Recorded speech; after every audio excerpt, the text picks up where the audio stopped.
Yayoi और उसके पति की दूरी धीरे धीरे कम होती जा रही थी। वो आगे बढ़ रहा था और यायोई पीछे हट रही थी। फिर यायोई का हाथ एक चाकू पर पड़ा और जैसे ही उसका पति गालियां देता हुआ उसके पास आया और उस पर हाथ उठाने की कोशिश की, यायोई ने चाकू उसके पेट में घोंप दिया और फिर एक के बाद एक कई वार किए और फिर वो वहीं तड़प तड़प के मर गया।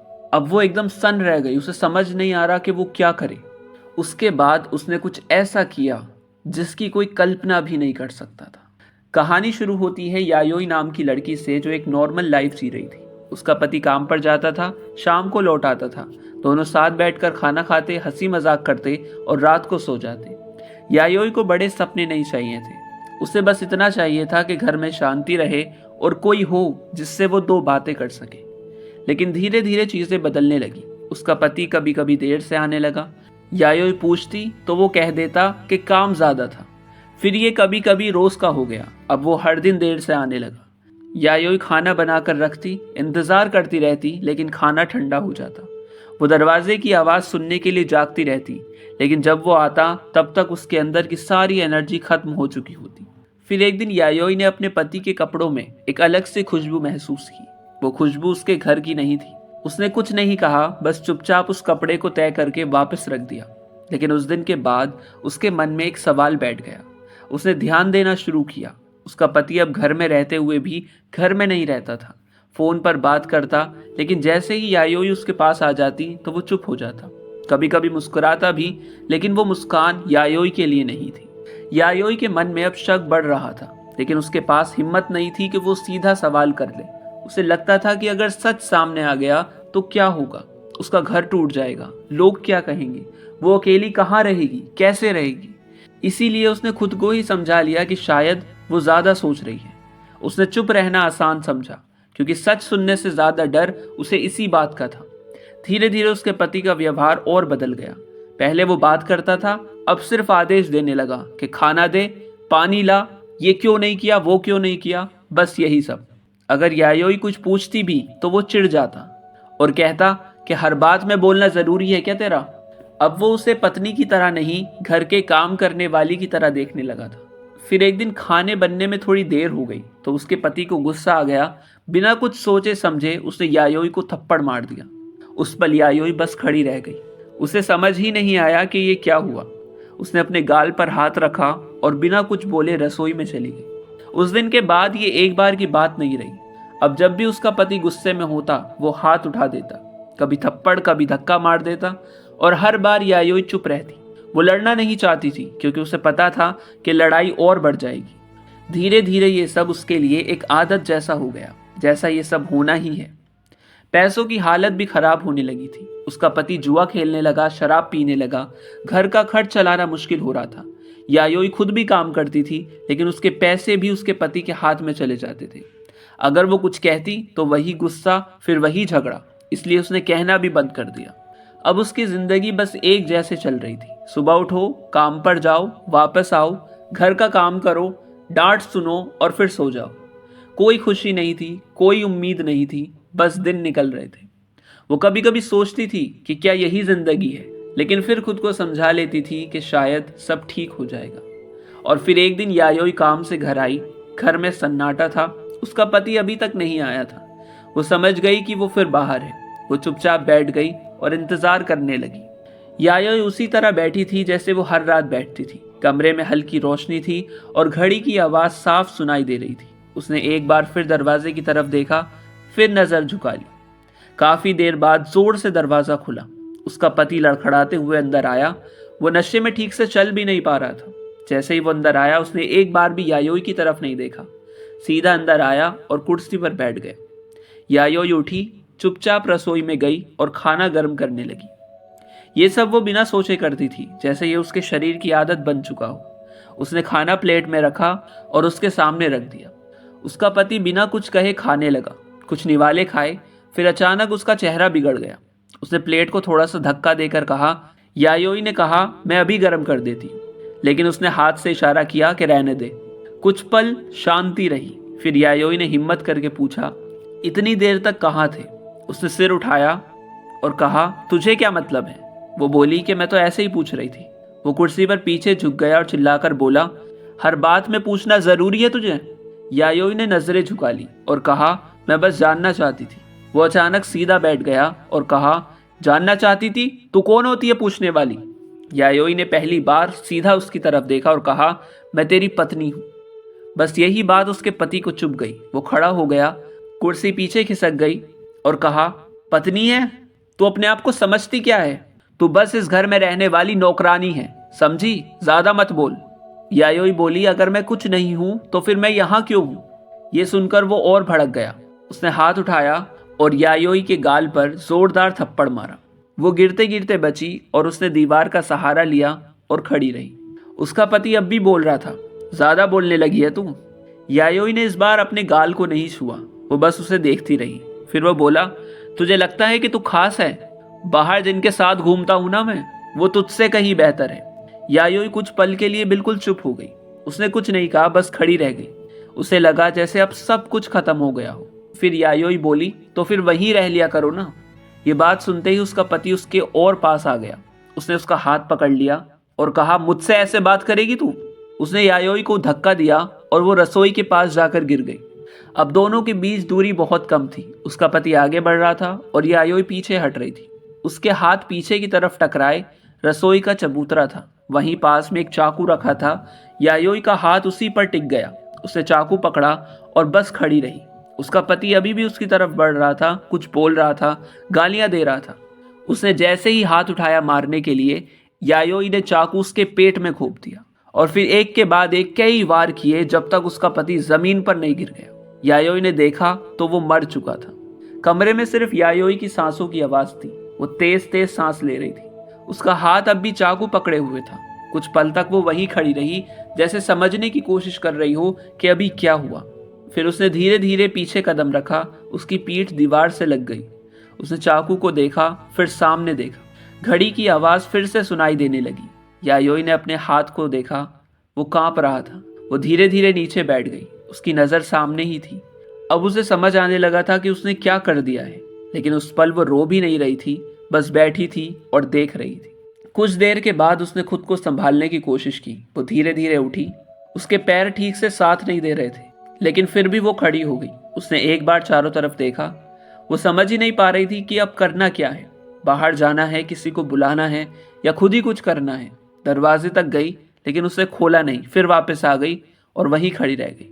तभी उसके दिमाग में एक नाम आया, मसाको। मसाको उसके साथ काम करती थी। बाकी लोगों से अलग थी, ज्यादा बोलती नहीं थी, लेकिन जो भी बोलती थी साफ बोलती थी। उसके चेहरे पर हमेशा एक जैसा भाव रहता था, जैसे वो हर चीज को बिना घबराए देख सकती है।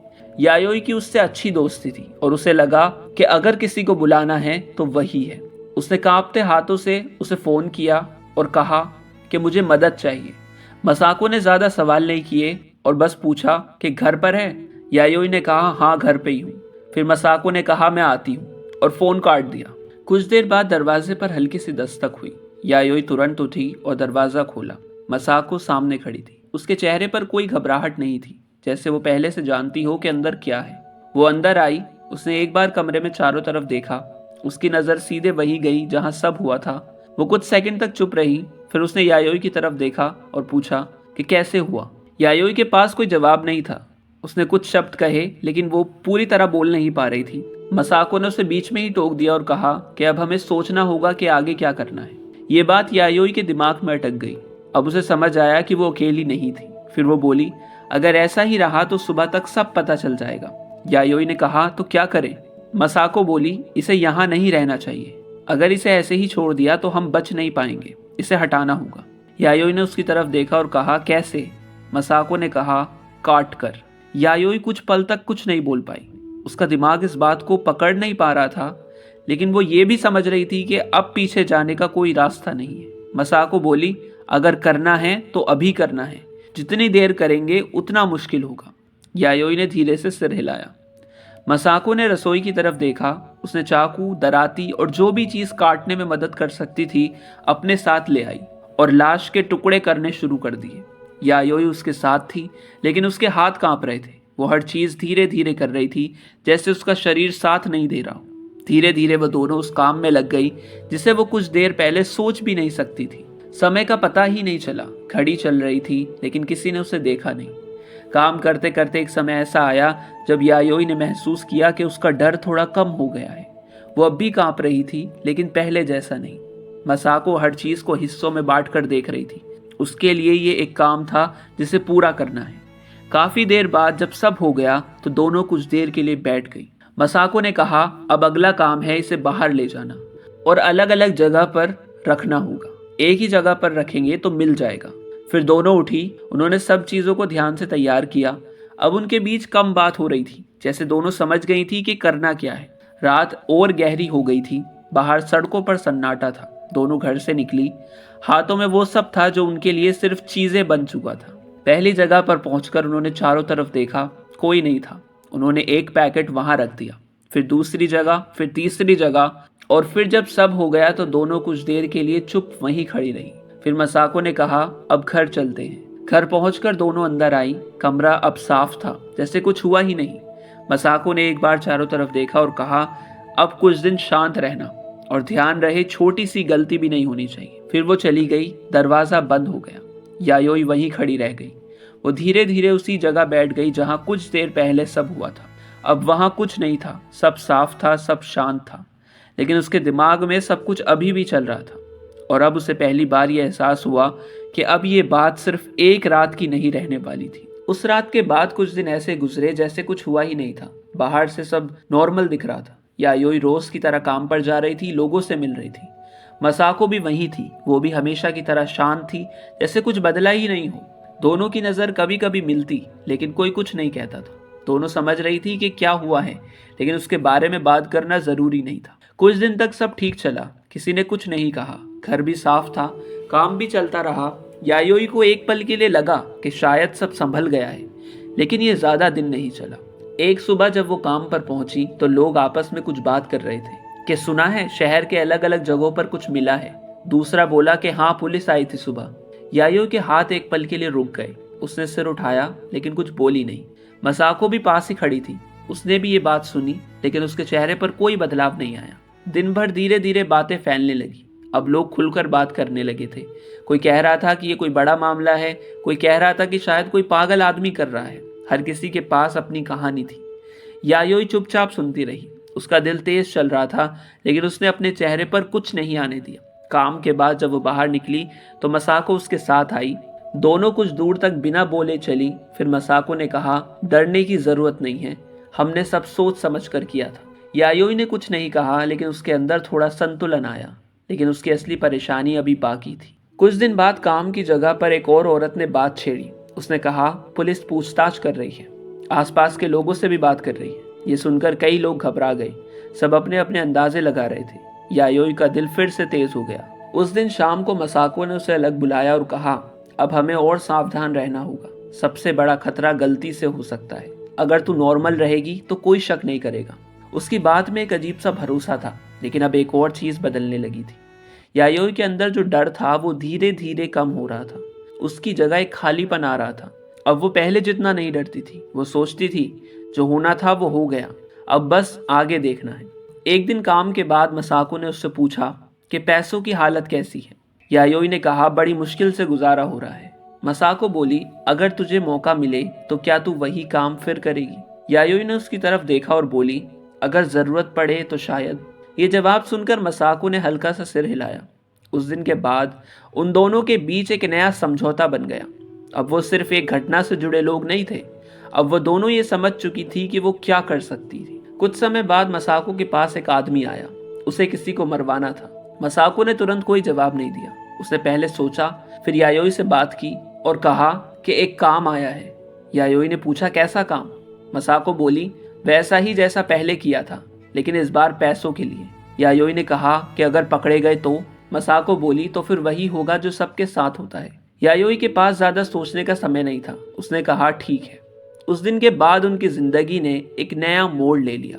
अब धीरे धीरे चीजें उस रास्ते पर जा रही थी जहां से वापस मुड़ना आसान नहीं होता। पहले जो कुछ हुआ था वो एक रात की बात लग रही थी। डर था, घबराहट थी, हर कदम सोच समझ कर उठाना पड़ रहा था। लेकिन अब हालात बदल रहे थे। अब उनके पास एक वजह थी, पैसे। मसाको पहले से ही समझ चुकी थी कि हालात का इस्तेमाल कैसे करना है। उसके लिए यह अब सिर्फ एक हादसा नहीं था, बल्कि एक मौका भी था। वो हर चीज़ को ठंडे दिमाग से देखती थी। उसे पता था कि अगर सही तरीके से काम किया जाए तो कोई शक नहीं करेगा। यायोई अभी भी उतनी मजबूत नहीं थी, लेकिन अब वो पीछे भी नहीं हट सकती थी। उसके पास पैसे की दिक्कत थी और उसके पास कोई और रास्ता भी नहीं था, इसलिए उसने वही किया जो मसाको ने कहा। कुछ ही दिनों में वो आदमी फिर आया जिसके बारे में मसाको ने बताया था। वो आदमी खुद हाथ गंदे नहीं करना चाहता था, लेकिन उसे काम करवाना था। मसाको ने उससे बात की, अपनी शर्तें रखी कि काम साफ होगा, कोई पहचान नहीं होनी चाहिए और सबसे ज़रूरी पैसे पहले तय होंगे। वो आदमी मान गया। यायोई पास ही खड़ी थी, वो सब सुन रही थी। दिन बीतते गए, दोनों ने तैयारी की। एक रात जब सब तय हो गया तो दोनों उस जगह पहुंची जहां काम को अंजाम देना था। वहां सन्नाटा था, आसपास कोई नहीं था। यायोई का दिल तेज चल रहा था, लेकिन उसने खुद को संभाल रखा था। मसाको हमेशा की तरह शांत थी। सब कुछ वैसे ही हुआ जैसा तय किया गया था। उस आदमी को दर्दनाक मौत दी। काम खत्म होने के बाद दोनों कुछ पल के लिए वहीं खड़ी रही। फिर मसाको ने कहा, अब सबसे जरूरी हिस्सा है सफाई। वो दोनों वापस आई और उसी तरह काम करने लगी जैसे पहले किया था। अब ये उनके लिए नया नहीं था। हर चीज को ध्यान से हटाना, निशान मिटाना और किसी भी तरह का सुराग न छोड़ना, ये सब उनके लिए आसान हो गया था। जब सब खत्म हो गया तो मसाको ने कहा, अब कुछ दिन शांत रहना। कुछ दिन बाद उन्हें ढेर सारे पैसे मिले। यायोई ने इतने पैसे एक साथ पहले कभी नहीं देखे थे। उसने पैसों को हाथ में लिया और सोचा, क्या ये सच में इतना आसान है? लेकिन अंदर से उसे भी पता था कि ये आसान नहीं है। मसाको ने पैसों को देखा और कहा कि याद रखना, ये सब बिना दिमाग के नहीं होता। अब उनके लिए ये सिर्फ डर की बात नहीं थी, बल्कि समझ और कंट्रोल की बात थी। वो जानती थी कि क्या करना है, कब करना है और कैसे करना है। और फिर एक दिन उनके काम की जगह पे एक आदमी को इन्होंने महसूस किया, जो वहां पहले भी था, लेकिन उस दिन उसकी मौजूदगी अलग लग रही थी। वो लोगों को देख रहा था, समझ रहा था, जैसे हर किसी को पढ़ रहा हो। मसाको ने उस पर ध्यान दिया, लेकिन कुछ कहा नहीं। काम खत्म होने के बाद जब वो बाहर निकली तो वही आदमी थोड़ा दूर खड़ा था। फिर वापस आकर बोला, तुम लोग काफी शांत रहती हो। मसाको बोली, हम काम करने आते हैं, बातें करने नहीं।